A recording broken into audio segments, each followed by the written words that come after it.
Hello guys, welcome back to my channel. मी श्रद्धा घनवट. स्वागत आहे तुमचं माझ्या एका नवीन व्हिडिओमध्ये. चला तर मग आज आपण बनवूया शेवयांची खीर. सो व्हिडिओ स्किप करू नका, शेवटपर्यंत नक्की पहा.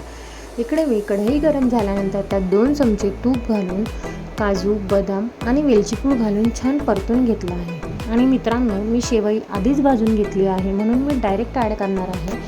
जर तुम्ही शेवई भाजली नसेल तर तुम्हाला सर्वात प्रथम शेवई ब्राऊन रंग होईपर्यंत भाजून घ्यायची आहे. त्यानंतर मी इकडे ॲड केलेलं आहे दूध. तर तुम्ही दूध शेवईच्या क्वांटिटीनुसार ॲड करू शकता. त्यानंतर मी त्याला छान एकत्र करून दूध आटेपर्यंत मीडियम फ्लेमवरती ठेवलं होतं. दूध आटल्यानंतर त्यात मी वरतून केसर आणि साखर ॲड करून त्याला छान एकजीव केलेला आहे. अशा प्रकारे तयार आहे आपली खीर. तुम्हाला ही रेसिपी आवडली असेल तर नक्की ट्राय करा. व्हिडिओला लाईक करा, शेअर करा आणि चॅनलला सबस्क्राईब करा. बाय.